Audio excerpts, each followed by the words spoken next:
Hello दोस्तों, स्वागत है आपका ऑनलाइन क्लास में। मेरा नाम है हरिओम और आज हम स्टार्ट करने वाले हैं ट्रिगो को।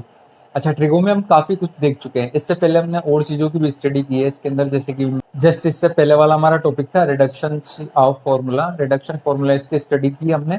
अब इसके बाद में हम स्टार्ट करने वाला है स्टैंडर्ड कंपाउंड एंगल्स को। स्टैंडर्ड कंपाउंड एंगल्स में क्या होता है कि आपको जनरली ज़्यादातर तो फॉर्मूले याद करने होंगे।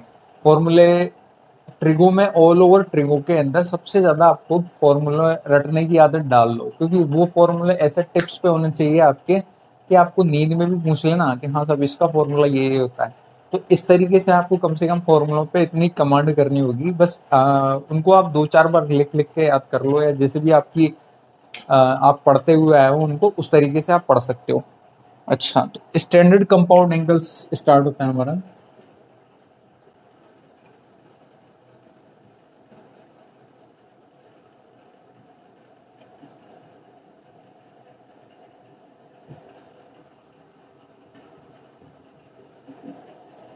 स्टैंडर्ड कंपाउंड एंगल, इस स्टैंडर्ड कंपाउंड एंगल में क्या होगा, क्या करेंगे अपन स्टार्टिंग में तो सब बेसिक फॉर्मूला ही पढ़ेंगे। जैसे कि मान लो कि साइन ए प्लस बी हो गया साहब हमारा, इसका फॉर्मूला बताओ।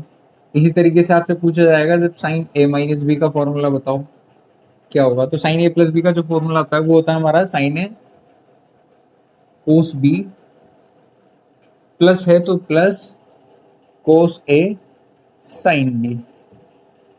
ठीक है ना, साइन ए कोस बी प्लस कोस ए साइन बी। अच्छा, ये सब जब माइनस हो गए तो फिर क्या फॉर्मूला होता है अपना। माइनस में होगा अपना साइन ए कोस बी माइनस कोस ए साइन बी। कहने का मतलब क्या है, जब यहाँ प्लस था तो प्लस कर दिया, माइनस है तो माइनस कर दिया। अच्छा, यहाँ से जब साइन ए प्लस बी का फॉर्मूला बना तो कोस ने भी सोचा होगा कि यार मेरा भी फॉर्मूला बनाओ। तो कोस ए प्लस बी का फॉर्मूला कैसे बना, कोस ए प्लस बी का फॉर्मूला। यहाँ पे ध्यान रखना, कोस के केस में क्या होता है, एक तो इस तरीके का फॉर्मूला होता है कोस ए कोस बी, और यहाँ प्लस है तो यहाँ माइनस हो जाता है सब, साइन ए साइन बी। इस तरीके से फॉर्मूला हो जाता है हमारा।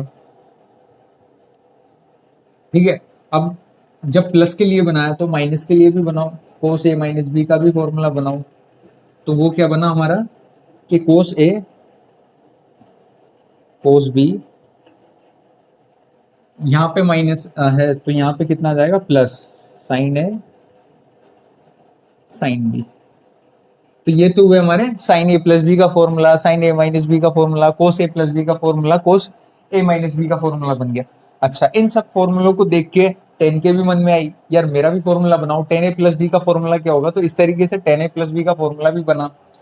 तो टेन ए प्लस बी का फॉर्मूला बना अपना, टेन ए प्लस बी का फॉर्मूला ये हुआ हमारा कि tan A plus tan B upon में one minus tan A tan B. ठीक है।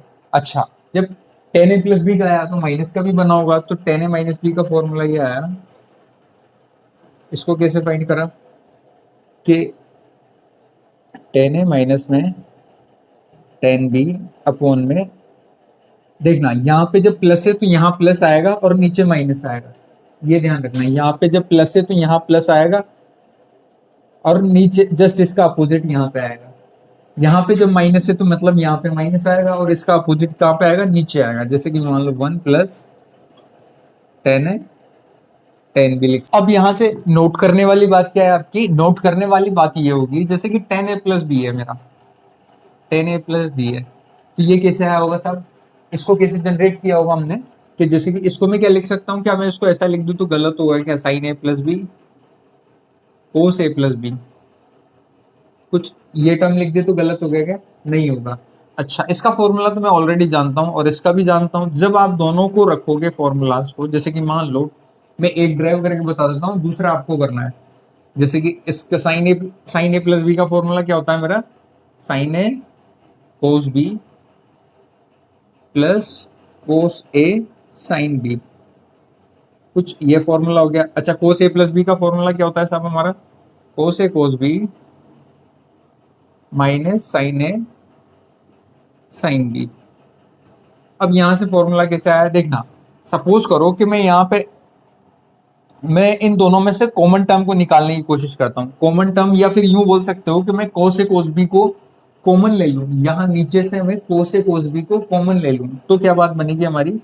जब मैंने यहाँ से cos ए cos b को कॉमन लिया, या यूं बोल लो कि आप cos ए cos b से डिवाइड कर दो ऊपर नीचे। जब मैं cos ए cos b से ऊपर और नीचे दोनों तरफ डिवाइड करता हूं, तो उस केस में क्या होता है कि जैसे कि साइन है cos b अपॉन में cos ए cos b, कुछ ऐसा टर्म आई होगी। सिमिलरली प्लस cos ए साइन b जो है मेरा, उसमें भी डिवाइड किया हुआ मेरा, cos ए cos b को डिवाइड किया अपन ने। अच्छा, यहाँ पे भी जब मैं cos ए cos b को cos ए cos b से डिवाइड करूंगा तो 1 बन जाएगा। और यहाँ पे साइन है साइन b को जब मैंने cos ए cos b से डिवाइड किया, तब देखना क्या होता है। अब देखना यहाँ से, क्या मैं cos b है, cos b से cos b कैंसिल, यहाँ पे देखना cos a से cos a कैंसिल हो गया, और यहाँ पे कुछ कैंसिल नहीं हुआ, बस ये हुआ कि साहब मैं इसको tan a लिख सकता हूँ, इसको मैं tan b लिख सकता हूँ, इसको मैं अब क्या लिख सकता हूँ, tan a plus tan b upon में 1 minus tan a tan b। तो क्या यही फॉर्मूला आ रहा है क्या मेरा, ठीक है ना। तो इस तरीके से आपने जो ये फॉर्मूला ड्राइव किया, तो सिमिलरली आप a माइनस बी का फॉर्मूला भी ड्राइव कर सकते हो। अच्छा, जब ये 10 की बात हुई तो कोट के मन में भी यार 10 का बनाया तो मुझे भी बनाओ, तो फिर कोट भी देखते हैं। कोट ए प्लस बी का फॉर्मूला देखना, कोट ए प्लस बी का फॉर्मूला देखना, इन दोनों का कंपैरिजन करके देखना। जैसे कि मान लो मैं कोट का फॉर्मूला लिख रहा हूँ साहब, तो होता कुछ नहीं है, ये टर्म नीचे चली जाएगी, ये टर्म ऊपर, कुछ ऐसा आ जाती है। जैसे कि मान लो अपन लिख के देखते हैं, cot B plus cot A, cot B plus cot A, और ऊपर क्या आता है, इन दोनों का मल्टीप्लीकेशन, जैसे कि cot A cot B, cot A cot B minus के 1, कुछ इस तरीके का फॉर्मूला होता है आपका, ठीक है। और अब मैं बात करूं कि कोट ए माइनस बी का फॉर्मूला क्या होगा साहब, तो कोट ए माइनस बी का फॉर्मूला कैसे आता है आपका, अब देखना ए माइनस बी आ रहा है ना यहाँ पे। अब इसमें खास बात क्या है कि जैसे यहाँ पे भी टेन ए माइनस टेन भी आ जाता था जब टेन ए माइनस बी के फॉर्मूले की बात होती है, बट जब कोट का फॉर्मूला है तो कोट के फॉर्मूले में यहाँ पे माइनस आ जाना चाहिए, ठीक है ना। तो cot B minus cot A, यहाँ पे ध्यान रखना आप कभी, अब जब इनको कभी कभार लिखते लिखते अपन क्या करते हैं, cot A plus cot B कर देते हैं और नीचे भी cot A minus cot B कर देंगे, तो वो गलत हो जाएगा। कोट बी को हमें आगे रखना है और कोट ए को पीछे रखना है, और यहाँ पे हो जाएगा अपना cot A cot B plus के 1, कुछ इस तरीके का फॉर्मूला हो गया ये मेरा। तो इस तरीके से आपके ये कंपाउंड एंगल्स के फॉर्मूले जनरेट हो गए साहब। अब इसके बाद में इनके ऊपर कुछ क्वेश्चंस को देखते हैं। जैसे कि मान लो ये फॉर्मूले काम क्या आ रहे हैं हमारे, ऐसी क्या जरूरत आन पड़ेगी जो हमें इनको पढ़ना पड़ता है, तो इनके क्वेश्चंस देखते हैं। अच्छा, यहाँ से फॉर्मूला अपना क्वेश्चन है कि वैल्यू ऑफ दिस। अब यहाँ से देखना यार, मैं इससे पहले काफी कुछ फॉर्मूला डिस्कस कर चुका हूँ, तो उनमें से कुछ फॉर्मूला क्या, दो फॉर्मूले लिख देता हूँ आपके कोस वाले। कोस ए प्लस बी का फॉर्मूला क्या पढ़ा था अपन ने, कोस ए कोस बी माइनस साइन ए और साइन बी, ये फॉर्मूला पढ़ा। अच्छा, कोस ए माइनस बी का क्या फॉर्मूला पढ़ा अपन ने के साथ, कोस ए कोस बी प्लस साइन ए साइन बी, ठीक है। तो इस तरीके के हमने फॉर्मूले पढ़ चुके हैं। अब यहाँ पे देखना, कोस कुछ एंगल और यही एंगल, अच्छा यही एंगल सेम आगे भी देखा मैंने, तो मैं इसको ए एज्यूम कर लूं और इसको बी एज्यूम कर लूं, तो क्या है, वापस ये ए है और ये बी है क्या मेरा, है साहब। इसका मतलब मैं क्या, इसको कोस ए कोस बी प्लस साइन ए साइन बी पढ़ सकता हूँ। तो कोस ए कोस बी प्लस साइन ए साइन बी किसका फॉर्मूला होता है मेरा, कोस ए माइनस बी का फॉर्मूला होता है। अच्छा, तो इसका मतलब है कोस ए बोले तो यहाँ पे ए कितना है अपना 45 प्लस थीटा, और माइनस में 15 प्लस थीटा आ गया मेरा, कुछ ये आ गया। अच्छा, अब यहाँ से मुझे क्या जनरेट करना है साहब, इसमें से इसको माइनस कर दो। जैसे कि मान लो इसमें से जब माइनस करूंगा मैं तो आ जाएगा 30, और थीटा से थीटा कैंसिल हो जाएगा, तो फाइनली कोस 30 आ गया। अच्छा, कोस 30 की वैल्यू क्या होती है मेरी, √3/2। तो इस तरीके से आपकी जो कंपाउंड एंगल्स के फॉर्मूले आपके इस तरीके से काम में आएंगे कि कुछ इस तरीके से टर्म्स आएगी, उनको आपको सिंप्लीफाई करके और उसका आंसर लाना है।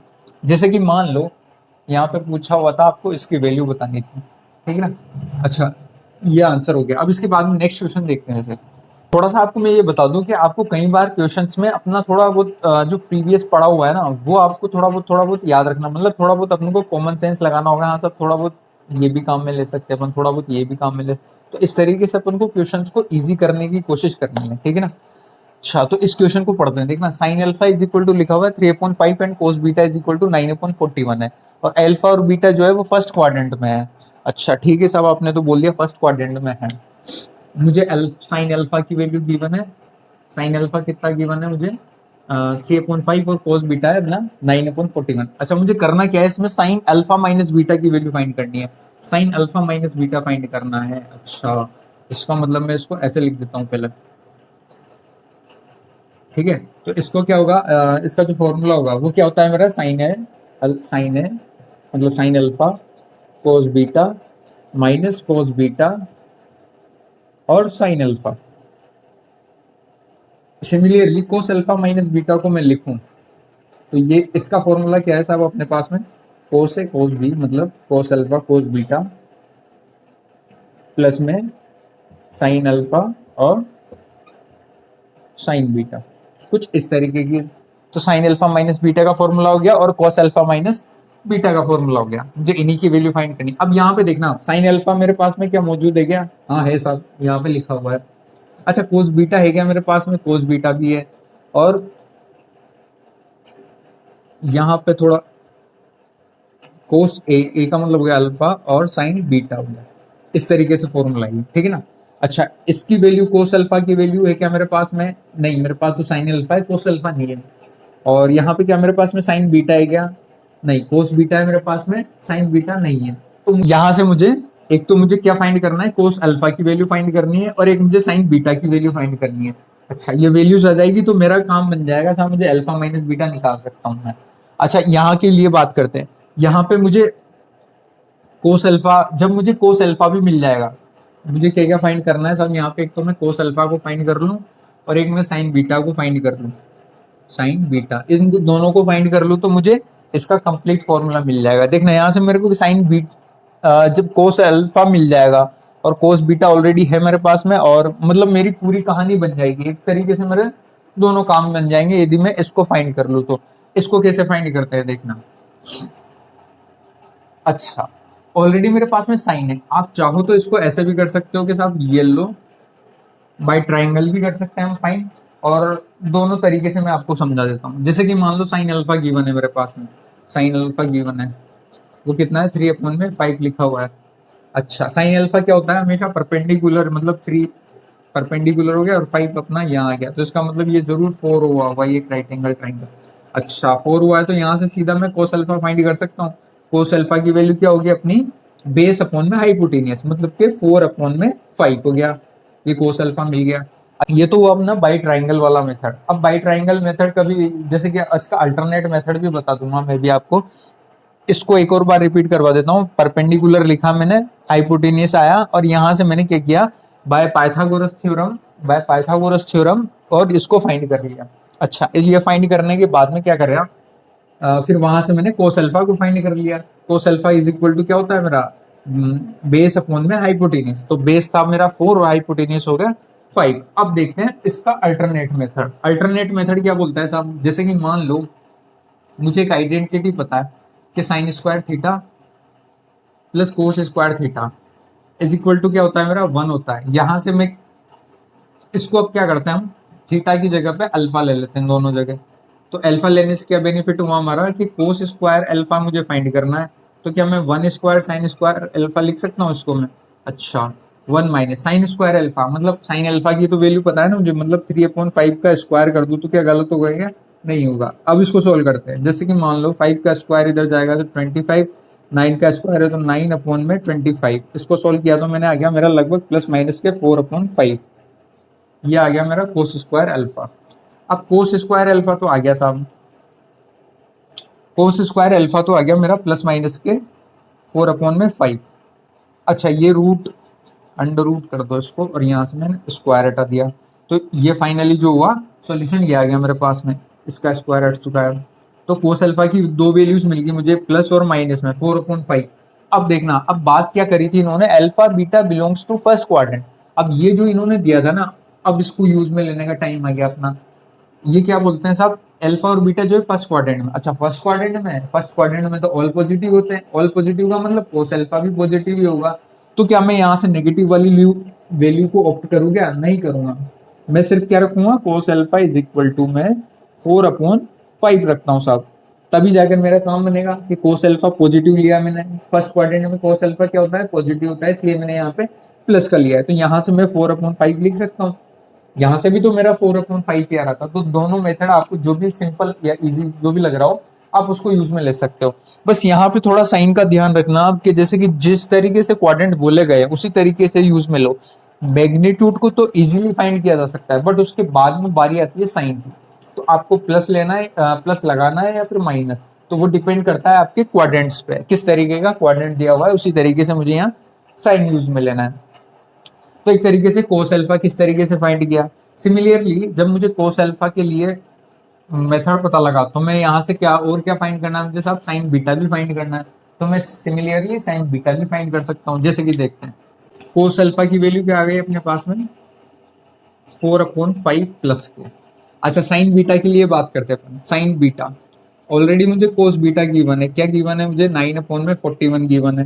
तो इसका मतलब ये हुआ कि साहब मैं इसका एक राइट एंगल ड्रॉ कर देता हूँ, कोस बीटा की वैल्यू, मतलब ये एंगल जरूर बीटा है।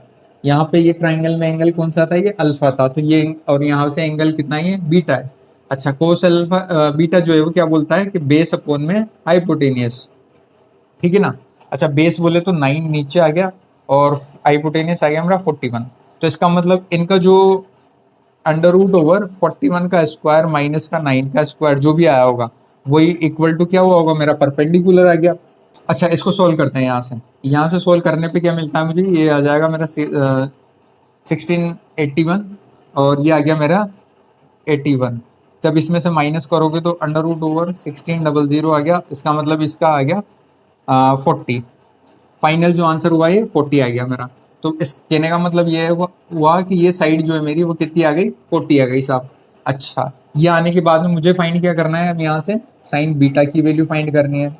अच्छा साइन बीटा की वैल्यू यहाँ से क्या होगी मेरी, जैसे sine beta is equal to क्या होता है साहब, perpendicular upon hypotenuse, perpendicular upon में हाइपोटेनियस। अच्छा परपेंडिकुलर कितना आया मेरा यहाँ से 40, हाइपोटेनियस कितना है मेरा 41। इसका मतलब दो वैल्यूज तो मिल गई मुझे, कोस अल्फा भी मिल गया और साइन बीटा भी मिल गया।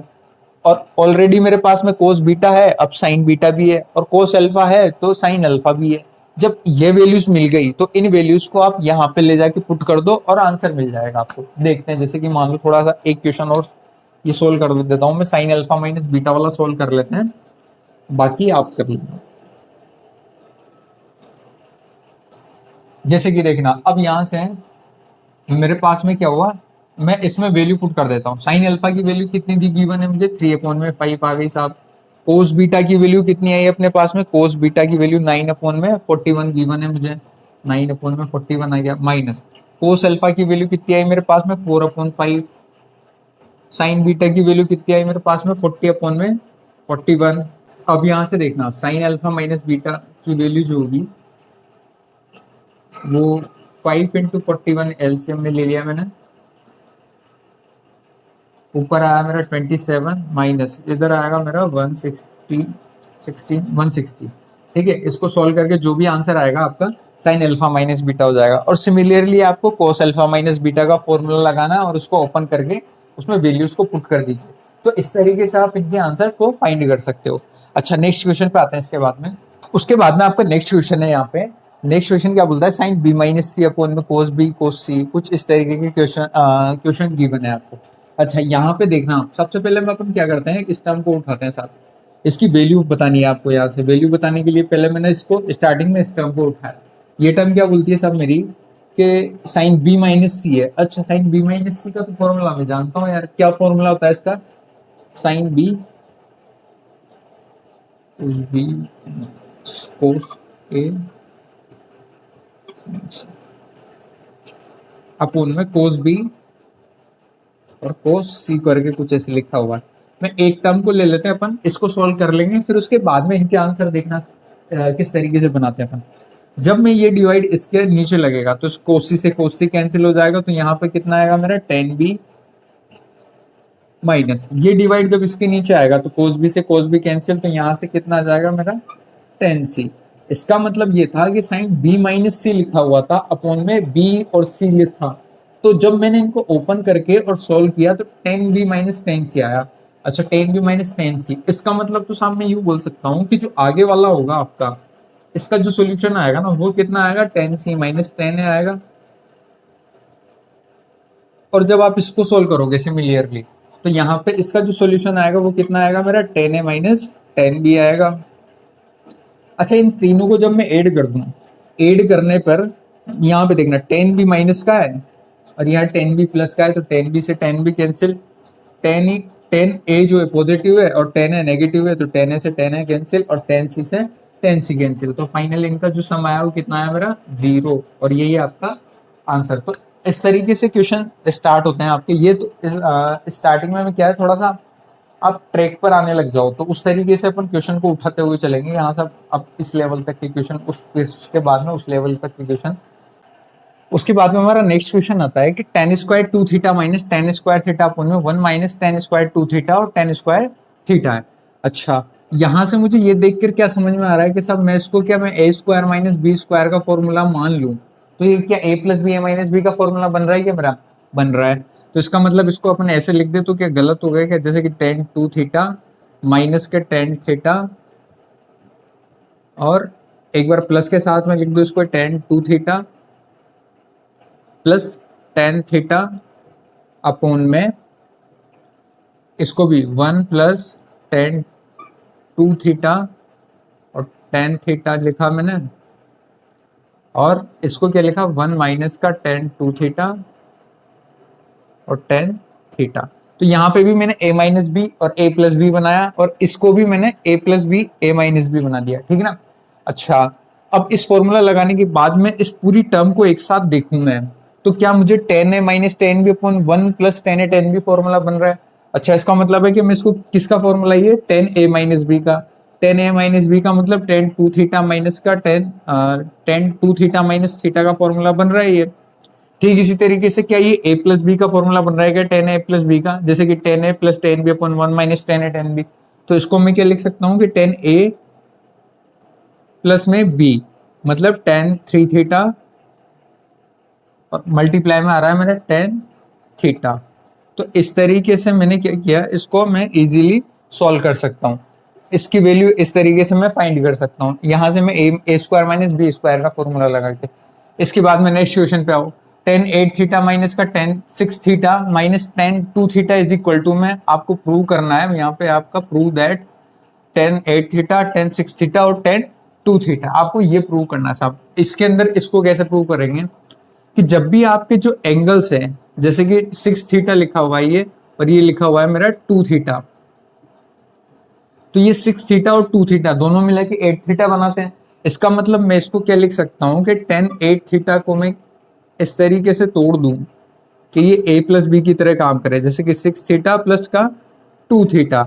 अच्छा ए प्लस बी का फॉर्मूला बन गया ये, तो टेन ए प्लस में टेन बी अपोन में 1 माइनस का टेन ए टेन बी, इस तरीके से फॉर्मूला आ गया।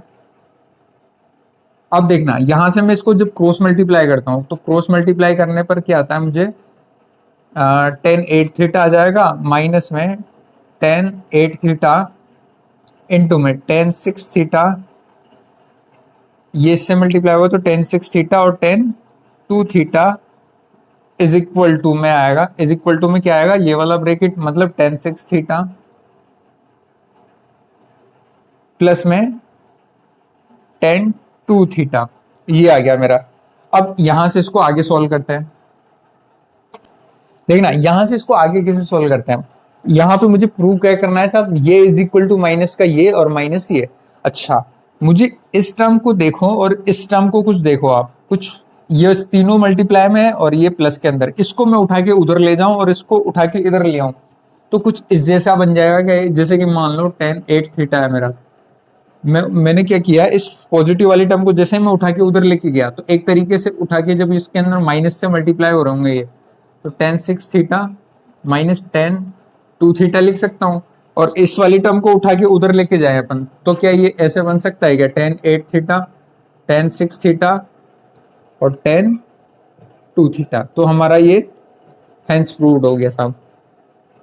तो जैसे आपने यहाँ पे बस गौर करने वाली बात क्या थी, जब भी दो एंगल्स का सम यहाँ पे मौजूद हो तो आपको क्या करना है, इस तरीके से लिखना है, फॉर्मूला लगाना है और क्रॉस मल्टीप्लाई करके उसको इजीली आंसर मिल जाएगा। जैसे कि एक क्वेश्चन हो रहा है आपका यहाँ पे, जैसे कि मान लो tan 3 थीटा tan 2 थीटा और tan थीटा इज इक्वल टू में आपको प्रूव करना है यहाँ पे, प्रूव दैट कि tan 3 थीटा माइनस tan 2 थीटा और माइनस का tan थीटा।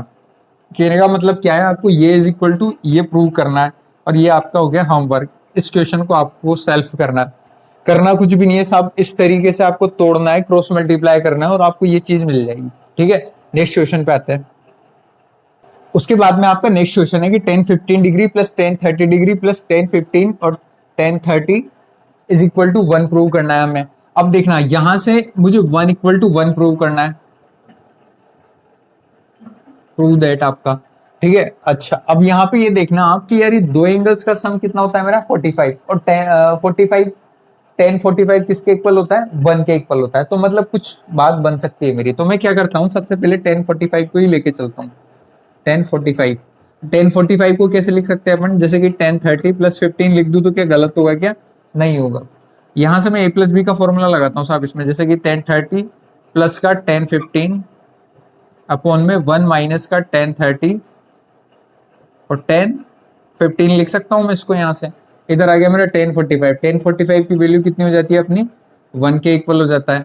अब जब मैं इसको क्रॉस मल्टीप्लाई करता हूं तो क्या मैं इसको ऐसे लिख सकता हूँ क्या, tan ये जब क्रॉस मल्टीप्लाई में होंगे तो tan 30 डिग्री और tan 15 degree is equal to tan 30 degree plus के tan 15 डिग्री।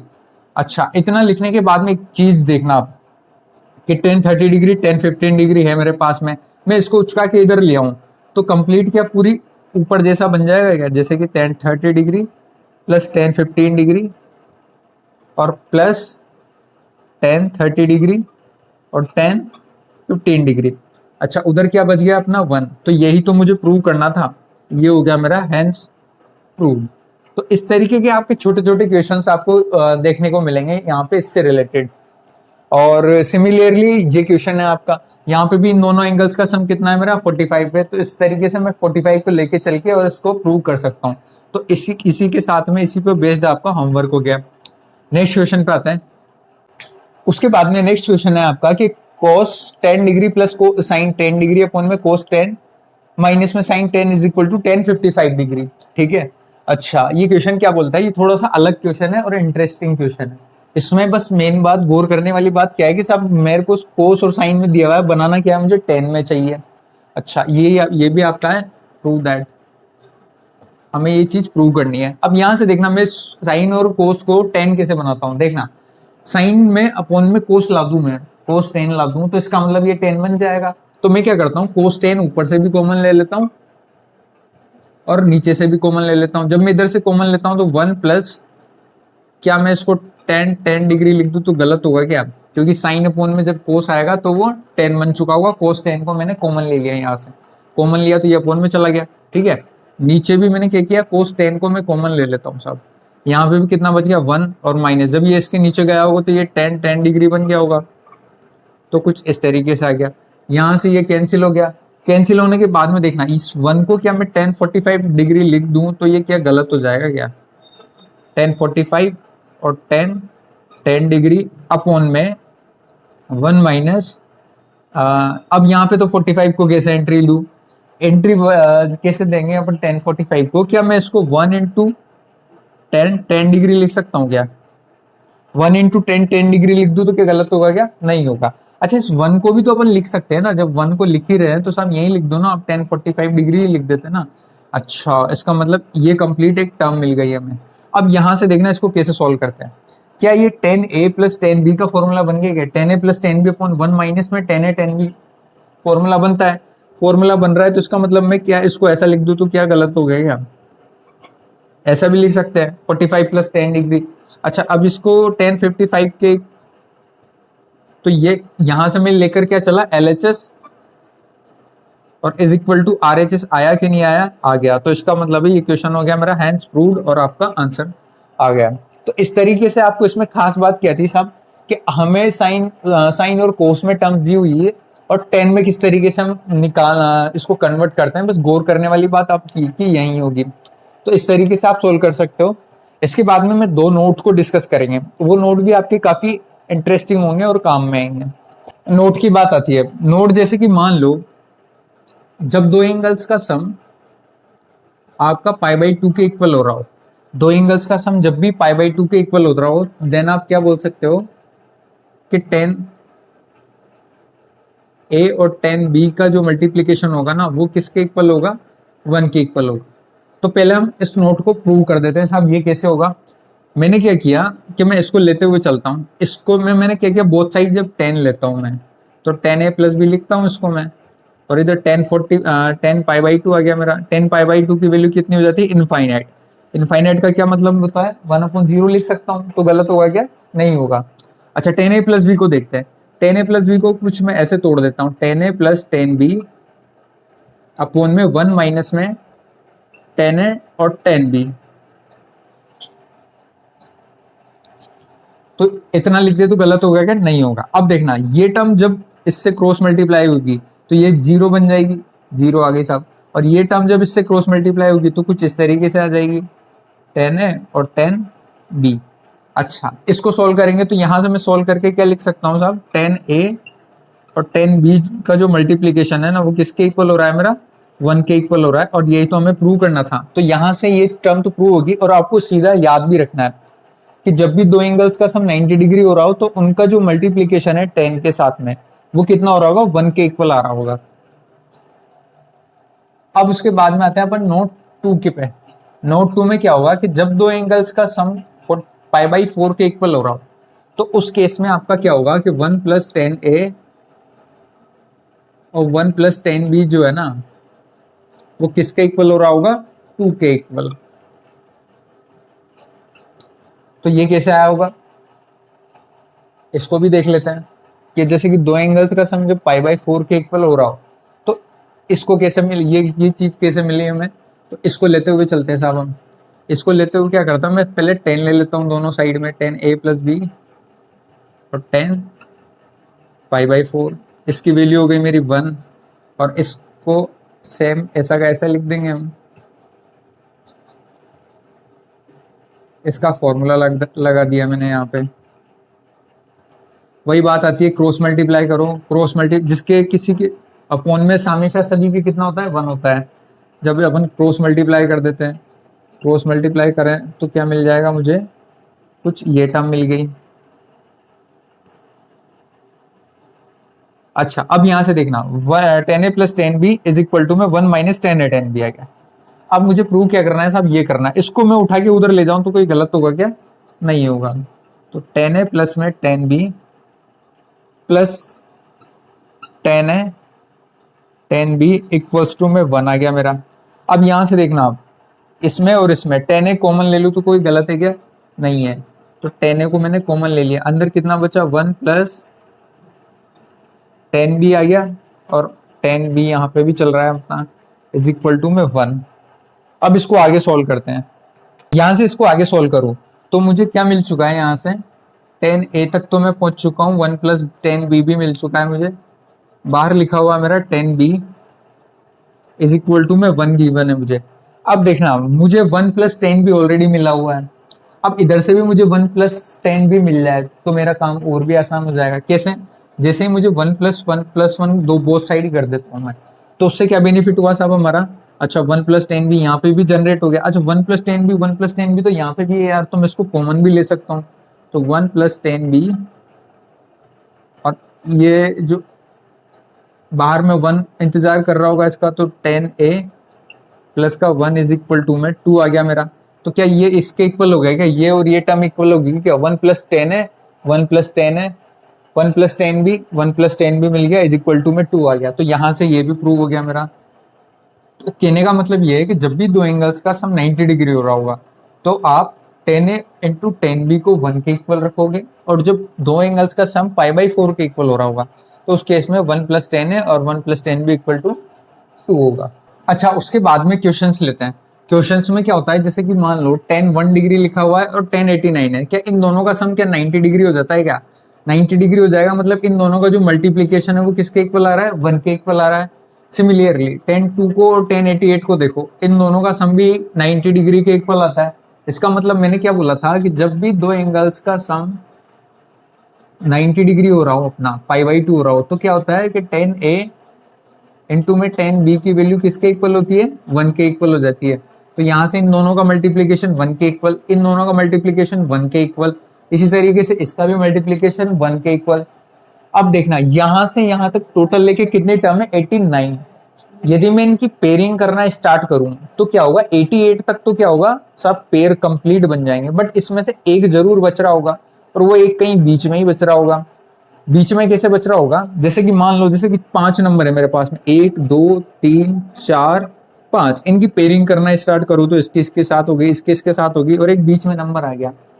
अब ये नंबर ऐसा होगा जैसे कि मान लो दो एंगल्स का सम कितना है, 90 डिग्री है। इसका मतलब ये हुआ कि 88 भी आएगा, 3 भी आया। इसे करते करते जब ऐसी टर्म ढूंढता हूं मैं बीच में कि जिसका जो सम करने पर मुझे, जैसे कि 1045, अपन यूं कहें यहाँ पे 1045 इसके मिडिल टर्म है, तो क्या गलत होगा क्या? नहीं होगा। कैसे नहीं होगा, जैसे कि देखो 1045 एक ऐसी टर्म है कि इसके साथ में पेयरिंग करने के लिए मुझे क्या ढूंढना होगा, 45 की एंगल ढूंढना होगा। अब 1045 दो बार तो आ नहीं सकता एक सीरीज में, एक ही बार आ रहा होगा 1045, तो दो बार तो आया नहीं होगा। दो बार आता तभी तो उनका सम 90 डिग्री होता और उनको मैं 1 बोलता, बट यहाँ ऑलरेडी एक ही बार आया है, तो इसका मतलब मिडिल टर्म क्या आ गई मेरी, 45, और इसकी ऑलरेडी 1 वैल्यू क्या होती है, 1। अच्छा, इनकी पेयरिंग कितनी होगी, 1। इसी तरीके से 1 इंटू 1, 1 इंटू 1, और इंटू ये भी 1045 भी 1 के इक्वल, तो इसकी जो फाइनल वैल्यू आ जाएगी वो कितनी आ जाएगी, 1। इनकी सबकी पेयरिंग होती हुई चलेगी। जैसे कितनी बार आया होगा इससे यहाँ तक के बीच में, अपन इसको चाहें तो अपन इसके अंदर एपी लगा के नंबर ऑफ टर्म्स पता कर सकते हैं। जैसे कि आपकी इसमें जो नंबर ऑफ पेयरिंग आएगी ना, वो आ जाएगी 44 पेयरिंग हो रही है इसके अंदर, 44 पेयरिंग हो रही है क्योंकि 88 तक है, तो इनको हाफ कर दें, एक तरीके से यूं देख सकते हैं। तो इनका हाफ करेंगे तो 44 इंटू 1, मतलब 44 पेयरिंग हो रही होगी, 44 बार आपका 1 इंटू 1 इंटू 1 आया होगा, फिर 1045 1, फाइनल आंसर आपका कितना आ गया, 1 आ गया। ठीक है, सबका मल्टीप्लीकेशन कितना आएगा, 1 ही आएगा। अच्छा, इसके बाद में आओ नेक्स्ट क्वेश्चन पे। नेक्स्ट क्वेश्चन क्या है आपका ना, 10 70 डिग्री और 2 10 50 डिग्री प्लस 10 20 डिग्री गिवन है। अब यहाँ से देखना, यहाँ पे भी क्या ये एंगल ऐसा एंगल है क्या कि इन दोनों का सम यहाँ पे मौजूद है, मौजूद है सब। तो क्या इसको मैं ऐसे लिख सकता हूँ क्या, जैसे कि 10 70 डिग्री इज इक्वल टू में 10 50 डिग्री प्लस 10 20 डिग्री में तोड़ दूं तो क्या गलत होगा क्या? इसको क्या मैं ऐसे लिख सकता हूँ क्या? लिख सकते हैं, सिर्फ मैंने 70 को तोड़ के लिख दिया। अच्छा, इसमें मैं 10a प्लस बी का फॉर्मूला लगाऊं तो गलत होगा क्या? जैसे कि 10 50 डिग्री प्लस का 10 20 डिग्री अपॉन में 1 माइनस 10 है, 10 भी लिख सकता हूँ मैं इसके अंदर, और ये ऐसा पढ़ चुके हैं क्योंकि हम इज इक्वल टू में क्या चल रहा है अपना 10 70 डिग्री। अच्छा, इसको मैं क्रॉस मल्टीप्लाई भी कर सकता हूँ क्या? कर सकते हैं। तो इसको क्या क्रॉस मल्टीप्लाई करके मैं कुछ ऐसे लिख सकता हूँ क्या? इसको जब मैं क्रॉस मल्टीप्लाई करूं तो कुछ ऐसे लिख दूं तो गलत होगा क्या? जैसे कि 10 70 डिग्री माइनस में 10 70 डिग्री, 10 50 डिग्री और 10 20 डिग्री इज इक्वल टू में कितना आया मेरा, 10 50 डिग्री प्लस 10 20 डिग्री, कुछ ये टर्म आ जाएगी मेरी। जब अपन इसको क्रॉस मल्टीप्लाई कर रहे हैं तो इस तरीके से मुझे ये मिल गया। ये मिलने के बाद में एक बात, अब सबसे मेन बात जो होती है ना, यहाँ तक तो अपन पहले से ऑलरेडी हमें आता भी था, बट यहाँ पे मेन बात क्या है साहब कि जो दो एंगल्स का सम कितना होना चाहिए, जब भी दो एंगल्स का सम 90 डिग्री हो तो उन दोनों के टेन थीटा का मल्टीप्लीकेशन किसके इक्वल होता है, 1 के इक्वल होता है। तो इन दोनों का मल्टीप्लीकेशन 1 के इक्वल हो गया, और ये बात हम पढ़ भी चुके हैं कि ये इनका मल्टीप्लीकेशन 1 के इक्वल होगा।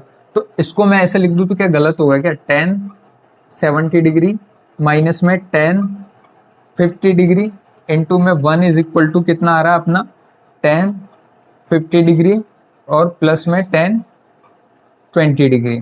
यहां से देखना ये माइनस का है यहाँ पे टेन 50 डिग्री, इसको मैं उचका के इधर ले आऊं तो क्या ये 2 बार हो जाएंगे? क्या हो जाएंगे? तो क्या मैं इसको 2 10 50 डिग्री भी लिख सकता हूँ क्या? 2 10 50 डिग्री प्लस 10 20 डिग्री और उधर कितना बचा मेरा 10 70 डिग्री। तो क्या यही प्रूव करना था क्या मुझे? यही तो प्रूव करना था मुझे, ये वाली टर्म प्रूव करनी थी। तो इस तरीके से अपन को जब दो एंगल्स का सम हो रहा हो तो उन दोनों के टेन थीटा का मल्टीप्लीकेशन 1 भी होता है। तो उसके उस पे बेस्ड कुछ क्वेश्चंस थे और अब इसी के साथ में हम नेक्स्ट क्वेश्चंस और नेक्स्ट कॉन्सेप्ट को आगे आने वाली क्लास में डिस्कस करेंगे। तो यहाँ पे आज की क्लास हमारी ओवर होती है। मुझे आशा है कि आपको आज की क्लास समझ में आई होगी। आपके जो भी कमेंट हो आप कमेंट बॉक्स में जरूर लिखें। तो इसी के साथ में नेक्स्ट क्लास में मिलते हैं। Thank you.